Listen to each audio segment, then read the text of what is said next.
Olá, meus nobres, queridos irmãos. Muita alegria, estamos aqui mais um domingo. Bruno, Robson, para que a gente possa hoje concluir a prece, uma das preces mais especiais para mim, que é a prece dominical ou a prece do Pai Nosso. Começamos há poucas semanas atrás este exercício de fazer as preces que Kardec coloca lá como um esqueleto, né? Talvez assim seja a forma mais fácil de explicar, porque Kardec não diz que tenha que ser aquela prece a ser feita, mas ele dá um modelo para que a gente possa se basear e desse embasamento criar as nossas próprias, com as nossas palavras, com os nossos sentimentos. Mas temos os modelos deixados tão generosamente por Kardec. Então a gente está trazendo esses modelos para que possa ficar aqui também ao canal e aberto a todos. Então, sejam muito bem-vindos nesse domingo abençoado. Desejamos muita luz e muita paz. E para começarmos, convido o Bruno para a prece inicial.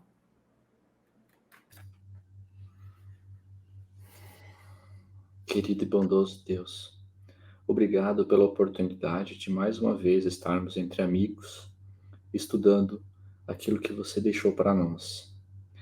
Peço, por favor, que abençoe a todo mundo que nesse momento está assistindo este vídeo, a todas as pessoas que estão em casa, a todos aqueles que neste momento não têm o que comer, não têm o que vestir e não têm onde se abrigar. Dai, Senhor, ao coração de todo mundo a possibilidade de hoje ser melhor do que foi ontem. Obrigado, Senhor, pela oportunidade. Amém. Amém.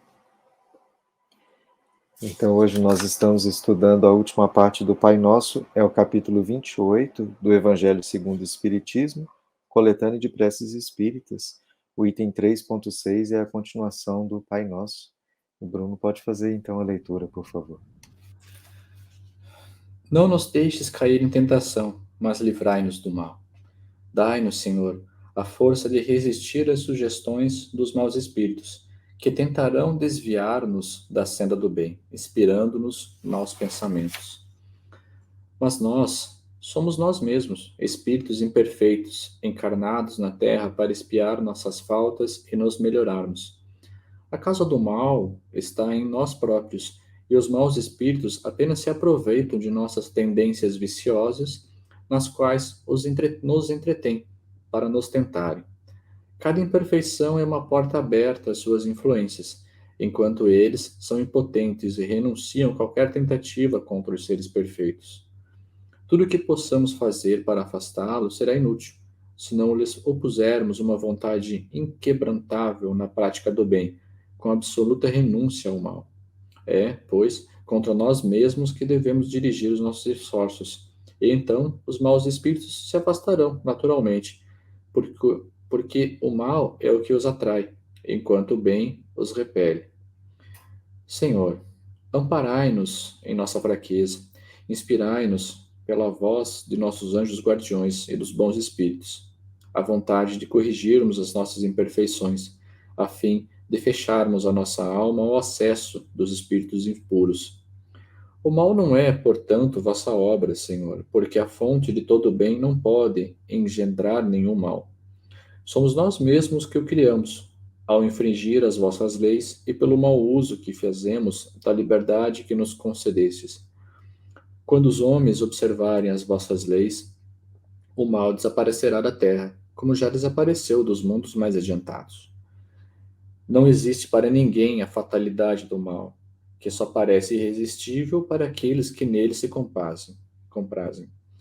Se temos vontade de fazê-lo, também poderemos ter a vontade de fazer o bem. E é por isso, ó Senhor, que solicitamos a vossa assistência e a dos bons espíritos para resistirmos às tentações. Assim seja. Que vos apraza, Senhor, a realização dos nossos desejos. Inclinamo-nos, porém, diante da vossa infinita sabedoria, em todas as coisas que não nos é dado compreender, que sejam feitas segundo a vossa santa vontade, e não segundo a nós, porque vós só quereis o nosso bem, e sabeis melhor do que nós o que nos convém. Nós vos dirigimos esta prece, Senhor, por nós mesmos, mas também por todas as criaturas sofredoras, encarnadas e desencarnadas, por nossos amigos e por nossos inimigos, por todos os que reclamam a nossa assistência, e em particular por o nome da pessoa. Suplicamos para todos a vossa misericórdia e a vossa bênção. E aqui ele coloca uma nota, né?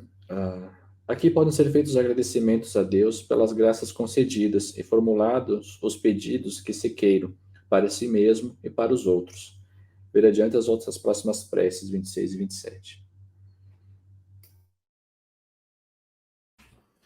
Nesse momento ali, em que diz, por todos aqueles que solicitem nossa assistência, e em particular por Bruno de Freitas, em particular por Robson Tocudo, em particular por Jordelei dos Santos. Esse é o lugar onde Kardec deixa uma margem para que a gente coloque o nome ao fazer essa prece, direcionando esta energia para essas pessoas.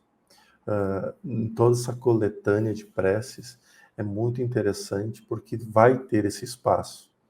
E é por isso que, não hoje, porque esse está no final, mas quando as preces forem mais curtas, nós sempre deixaremos um espaço em silêncio aonde é para pôr o nome, para que, enquanto vocês estão fazendo a leitura conosco, vocês já possam pensar o nome de alguém que queira ser posto na oração e já aproveita o estudo e já faz a oração para as pessoas que a gente queira.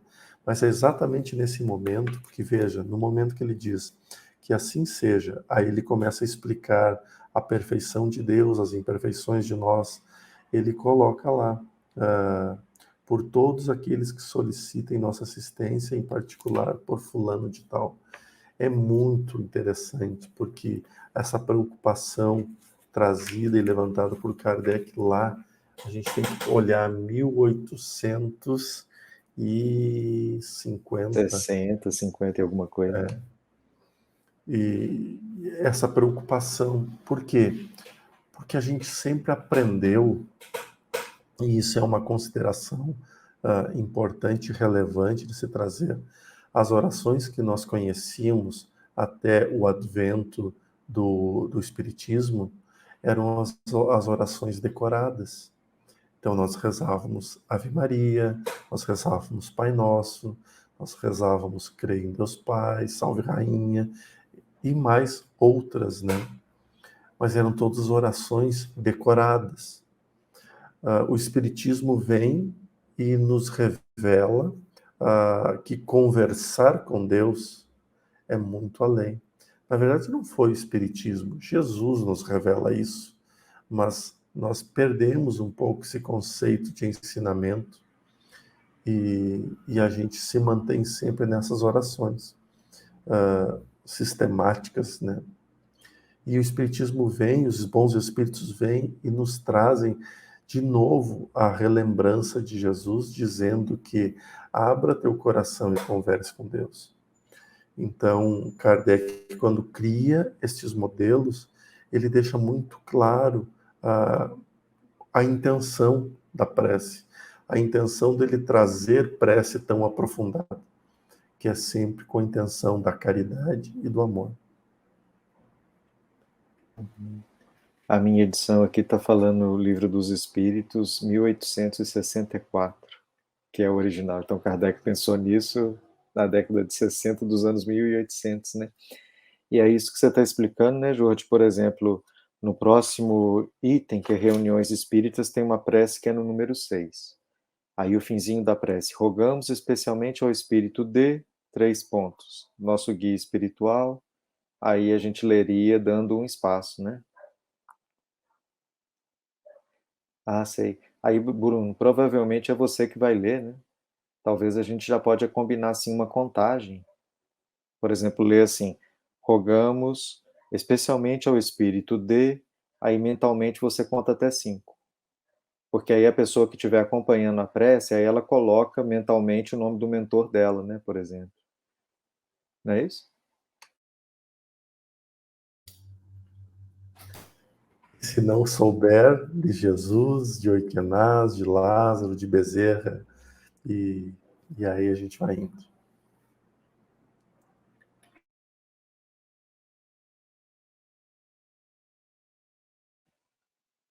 Quer comentar uma coisa, Bruno? De momento eu estou só observando, absorvendo, vou te ser sincero. Não, então tá. Só para não te atropelar. Não. Porque, para falar então um pouquinho sobre o item mesmo, né? Não nos deixeis cair em tentação, mas livrai-nos do mal. E aí, nesse item, Kardec fala bastante sobre o mal, né? Tem uma conferência antiga do Haroldo, até tem tempo que eu não vejo ele se referindo ao mal nesse conceito que eu vou falar, mas eu escutei a primeira vez ele falando dessa maneira, que é o Haroldo Dutra Dias, né? Ele falando assim, que o mal é o bem, só para mim. Então, é muito raro a pessoa que quer uma coisa, né? É uma pessoa egoísta, né? Eu quero uma coisa, mas eu quero só para mim. Aí eu quero tirar dos outros, né? Então, na visão dele, isso é que seria o mal. Ou pelo menos um conceito de mal que ele estava exemplificando. Então, por exemplo, o trânsito é horrível, né?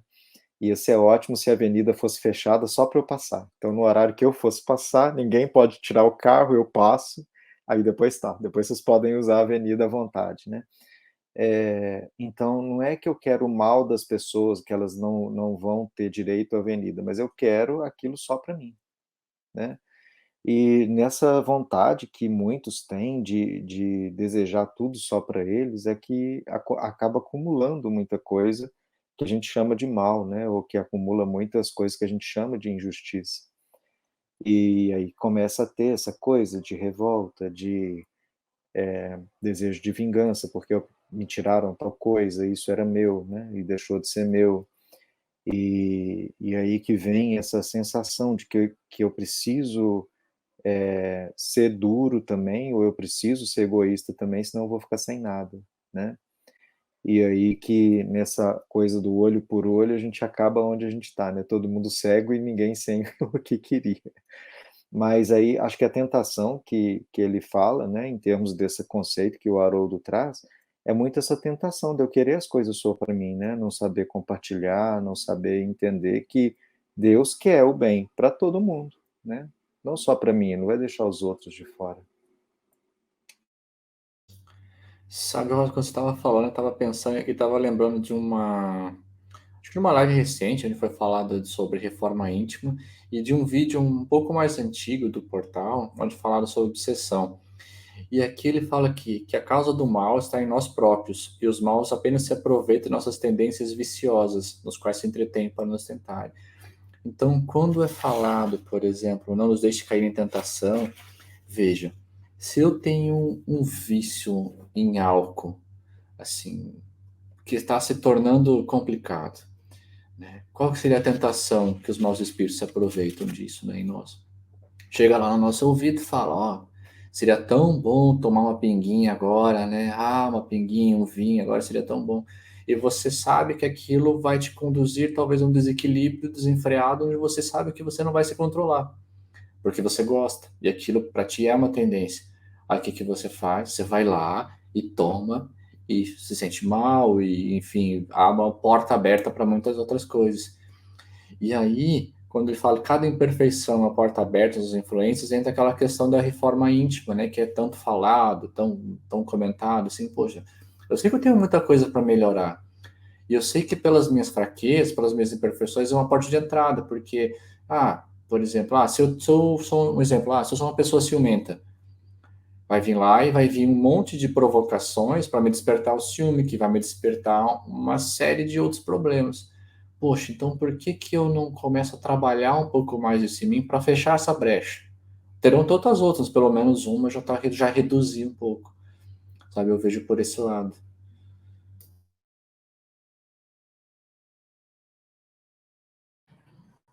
Sim, sim. Cada imperfeição é uma porta aberta. Isso é o que a gente precisa entender.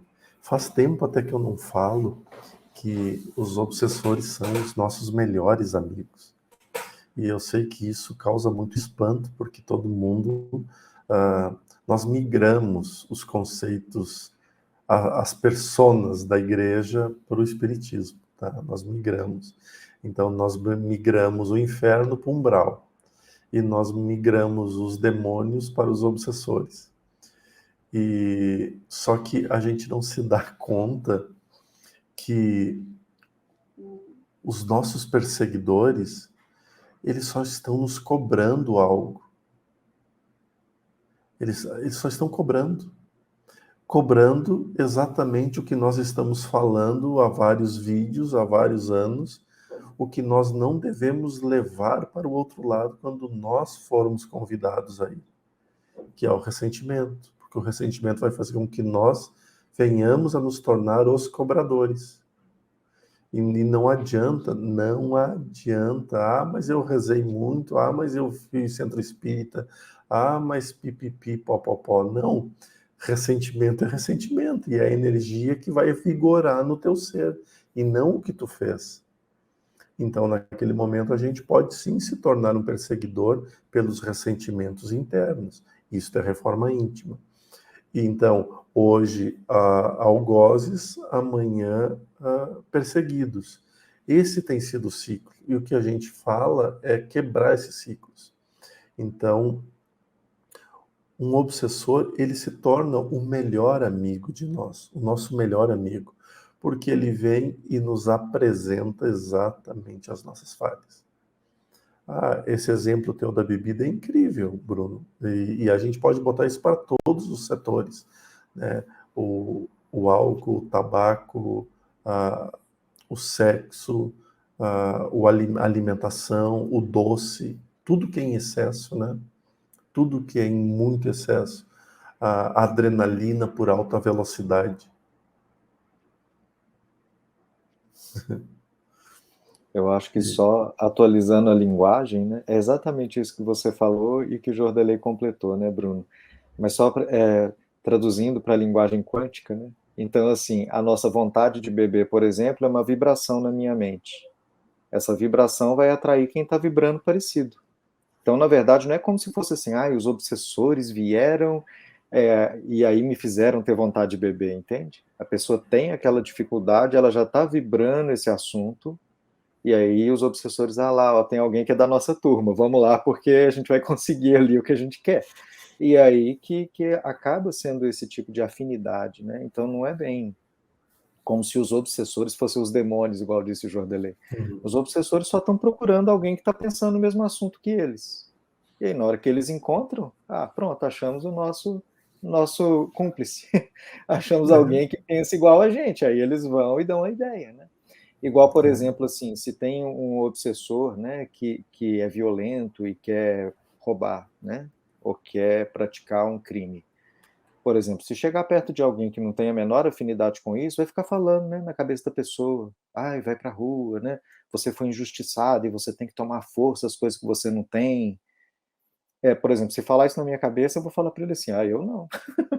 Eu não tô com vontade de fazer nada disso não, não, é perigoso. Não, tem outros jeitos de eu resolver esse problema. Eu não vou dar bola para isso, né? Isso eu posso falar tranquilamente, porque realmente esse tipo de maneira de resolver as coisas não tem nada a ver comigo, né?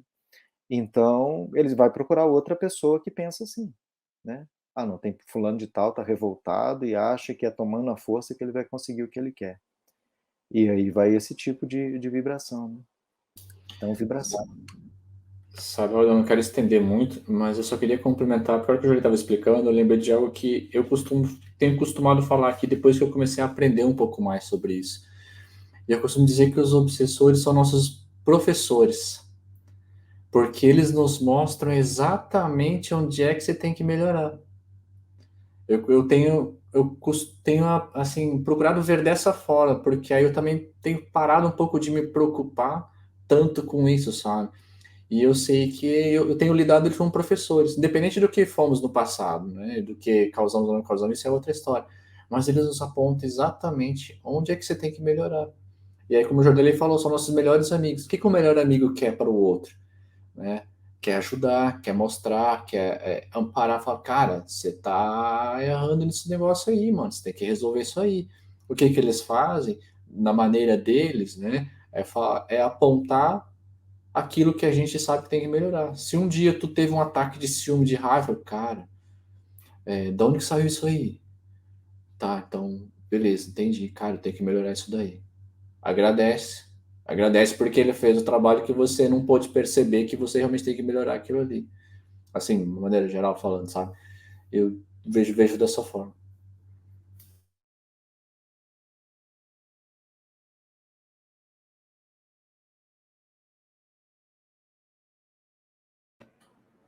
Sim.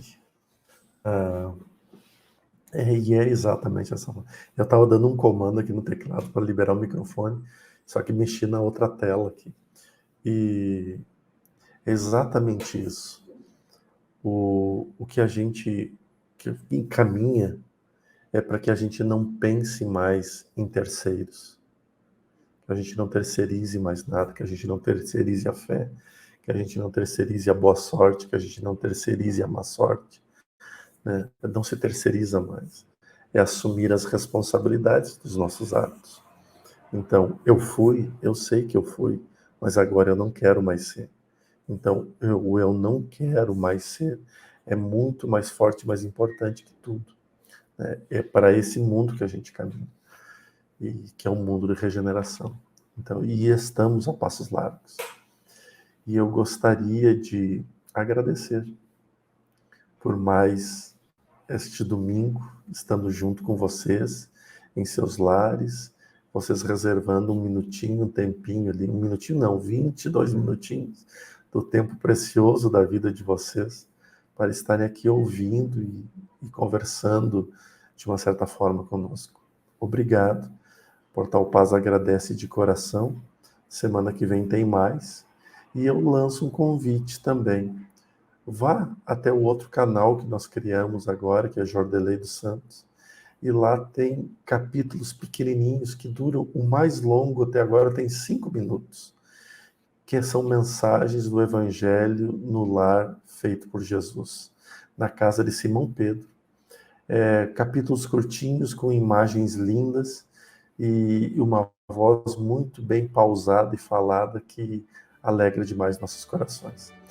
Um abraço a todos, fiquem com Deus e um domingo excelente a todos vocês. Tchau, tchau.